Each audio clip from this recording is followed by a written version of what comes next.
In today's video, we have all the latest NHL trade talk, which includes the possibility of Marc-Andre Fleury ending up in Washington. What will the Flames do ahead of the NHL trade deadline? It sounds like the Penguins might be goalie shopping as well. And could longtime Penguin Chris Letang actually end up in Montreal this offseason? All that and more coming up next. So welcome back to another video here at Top Shelf Hockey. As I mentioned, we have a variety of NHL news and rumors to discuss today. First up, we have news from the NHL waiver wire. Yesterday, the Oilers have placed forward Colton Seaver on waivers. He indeed did clear, so they've been able to assign him to their taxi squad, which essentially makes room for Evander Kane to get into the roster and onto the lineup. He is debuting tonight with the Oilers, so we'll see how that goes. I do believe, for at least to start, he's expected to play on the top line with Connor McDavid, so we will see how that experiment goes. I know the Oilers appear to be putting McDavid and Draisaitl on separate lines. Of course, they have Hyman playing on the third line with Nugent Hopkins, so we'll see how much of a balanced attack this gives Edmonton and how much sustained pressure and offense that they can generate here moving forward. Obviously, they still have some other concerns like goaltending and such to take care of, but we'll see if the gamble here signing Evander Kane will pay off. Now, on waivers today is Aaron Dell from the Buffalo Sabres. Of course, he's currently facing a suspension right now for 3 games after, for no good reason, checking Drake Batherson as he was going around the Buffalo net a few games ago.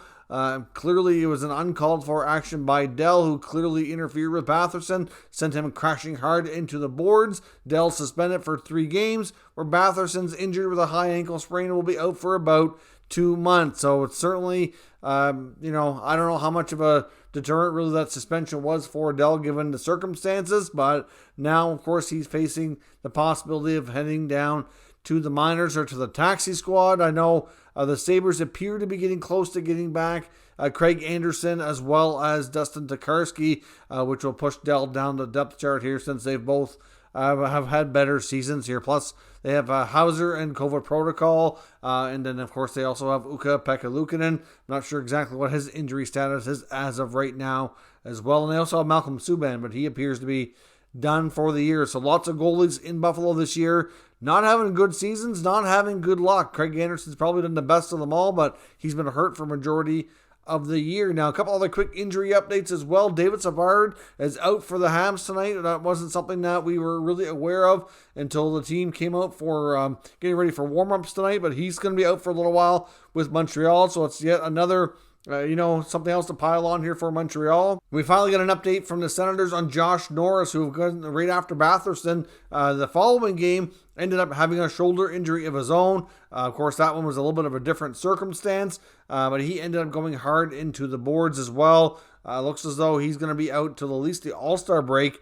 DJ Smith said that they're hoping it's not any further longer term than that, but apparently it sounds like he had an MRI and it wasn't 100% conclusive, so they're going to do a little bit more investigating and a little bit more rehab and see where things go here in the next little while. Now, other news as well, including former NHLer Jake Virtanen has been officially charged with sexual assault. Now, in case you recall, Jake Virtanen was under investigation in BC, which is what led to the Vancouver Canucks suspending him, which obviously was also a big part of their rationale into buying him out. Of course, his on-ice play didn't help matters either, but combining those two things kind of, led to his exodus out of Vancouver through a buyout, and was facing this investigation, but he was under investigation by the police for a long time after allegations surfaced of the sexual assault nature, and now they've concluded the investigation and have officially laid charges on him, so he will be due to make a court appearance in February. Of course, at this time, Virtanen is playing over in the KHL.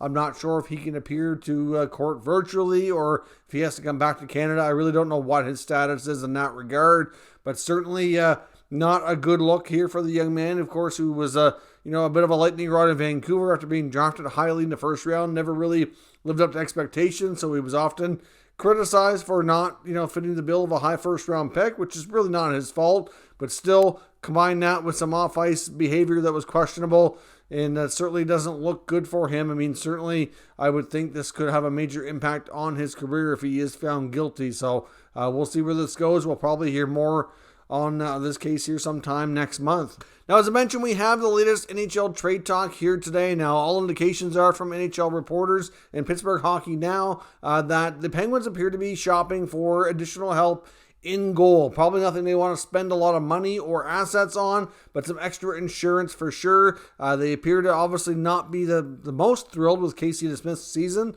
I know he's had his moments where he's looked good, but certainly his overall body work, not great. I mean, Tristan Jarry's been good.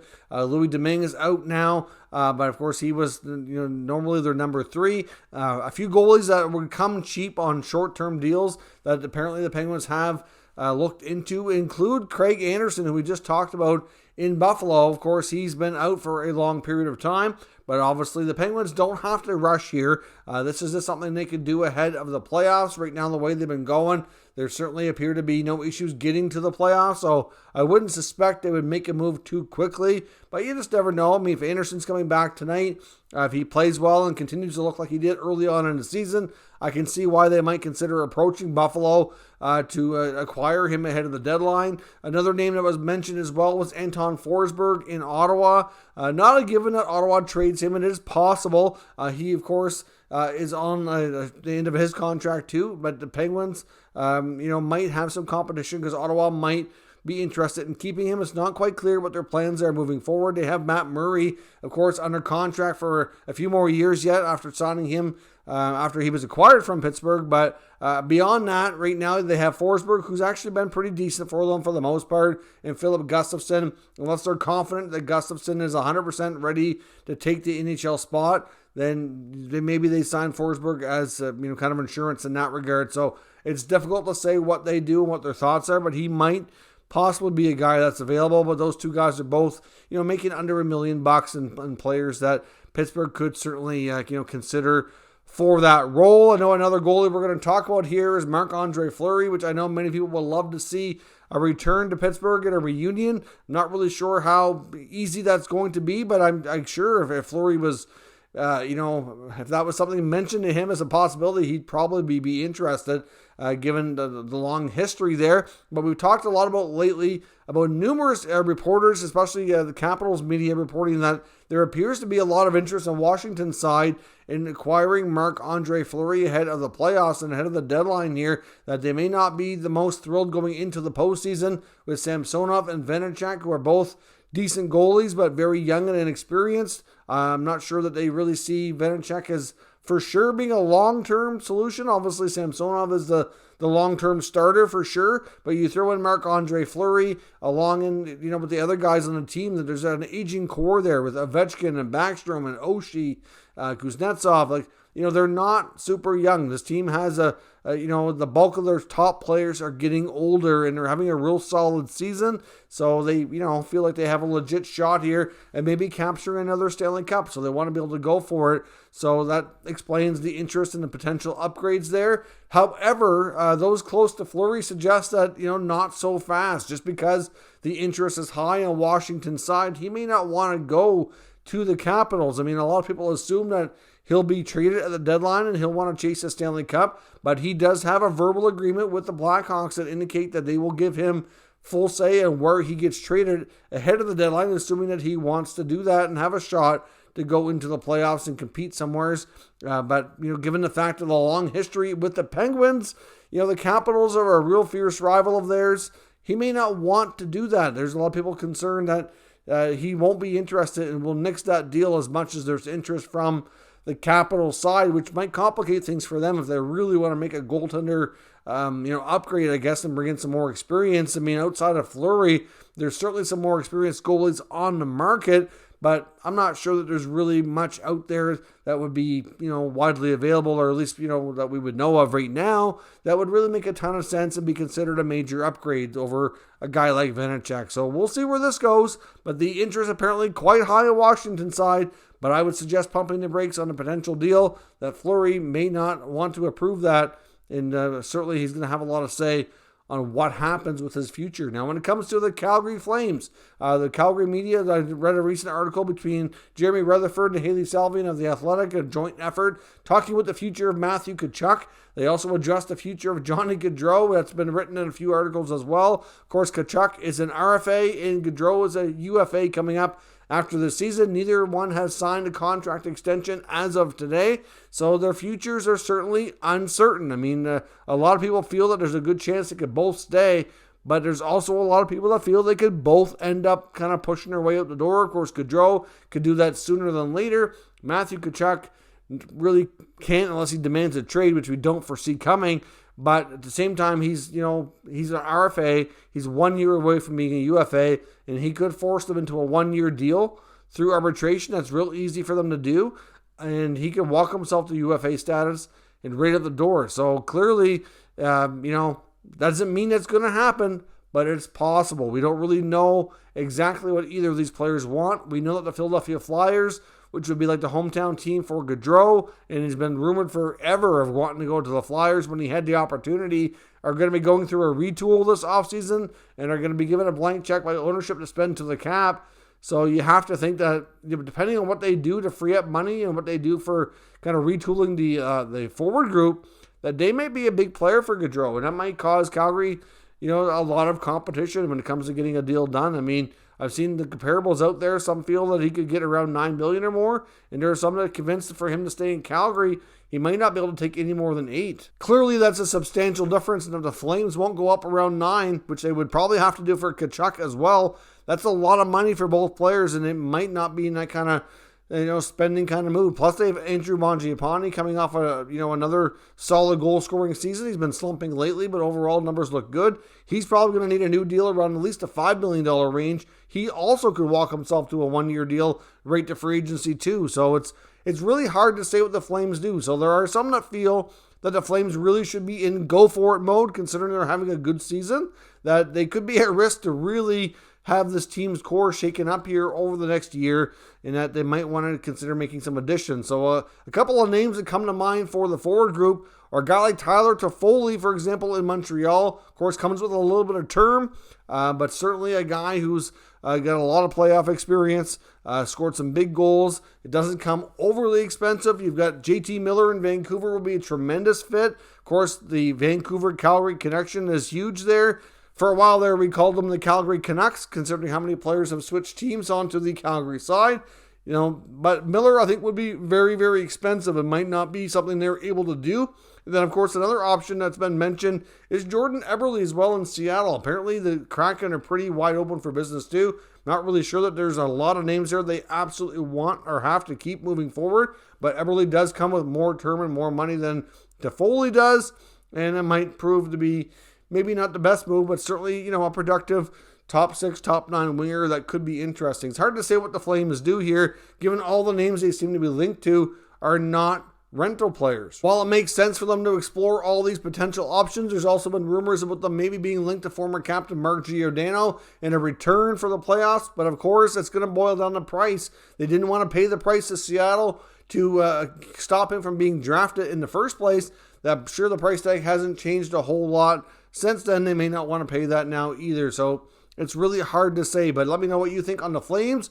Given the uncertain futures of Tkachuk and Gaudreau, should they be in go-for-it mode now, or are they not a strong enough contender to really spend and really go for it here with this group of players? Now, lastly, I want to talk about the possibility of Chris Letang ended up in Montreal as soon as this summer. Of course, an article that came out yesterday from TVA Sports indicates the possibility. Of course, a couple of connections here. For starters, we got one, Chris Letang is a pending UFA, so he has the option to sign wherever he wants. Number two, he's having a career season, and it's been reported, even though he's having a career year at his age, which is not common, that he's going to want a raise over what he's making now, which is over $7 million. So keeping him in Pittsburgh, along with all the other contracts they have to take care of, are going to be a challenge. I do think that the Penguins have the utmost intention of trying their best to work out deals to keep Letang and Malkin both in Pittsburgh for the rest of their careers, and I do think there's a decent chance they could work that out, but it is a lot of it going to boil down to money. Besides those two guys, They have to figure out the goaltending situation long term. They don't have a backup side for next year, so they need a solution in that spot. Plus, they also have Brian Rust, who's a UFA, been a big part of their team. They have a guy like Zach Aston-Reese as a UFA as well. They also have another situation with a UFA with Evan Rodriguez, who's been a real solid addition for them this year and been scoring at a good pace. They probably don't want to lose him either. So to keep everybody will be a bit of a challenge for sure. Doesn't mean it's not possible, but it really boils down to what kind of money we're talking about. Plus, they're bound to see a little bit of turnover. That's natural for every year. But for the Penguins to want to sign a player in his mid-30s, for, say, a 4 or 5 year contract at $8 million, that might not be something that they really care to do. I mean, as much as Letang has been healthier lately and is putting up some terrific numbers, he does have quite a history of injuries and missing substantial periods of time. It's not real common for a player his age who started as young as he did to not have 1,000 games yet. That's how much time he's missed. He's just a little bit over 900. So clearly there's some possibilities here. Like I said, I'm not saying it's a for sure thing that he's not going to stay in Pittsburgh, but I think it's possible that he's from Montreal, so obviously going to the Habs would be a going home party for him.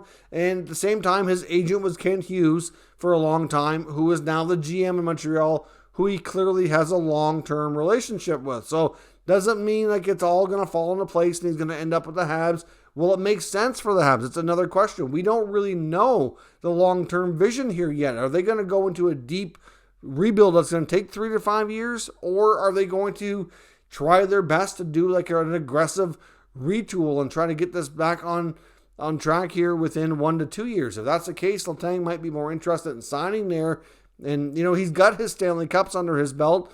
Maybe he's more interested in playing at home for a bigger amount of money. I mean, that's a possibility, right? And that's kind of where the article goes. And it's not a given that he couldn't end up in Montreal. So this one's going to take some time to play out before we really know the answer. But I wouldn't, like I said, I wouldn't be shocked if he stays in Pittsburgh. I just found this article very interesting and thought, you know what? They do make some good points that I could maybe see it happening, but it's going to really boil down to how those negotiations go in Pittsburgh. But we also, like I said, don't know the full direction of the Habs. It may or may not make sense to spend big money on a veteran defenseman, but if they can get some vets to come in like that, maybe that'll change their mind on how they feel about this team and how quickly they can get it turned around. But let me know what your thoughts are. Do you see any chance Chris Letang ending up in Montreal in the offseason? Let me know your thoughts down below in the comments. We'll discuss further. If you're new to this channel, make sure you subscribe and stick around. We'll keep you up to date with all the latest news, rumors, and analysis on all 32 NHL teams. Thank you for watching, and I will catch you next time.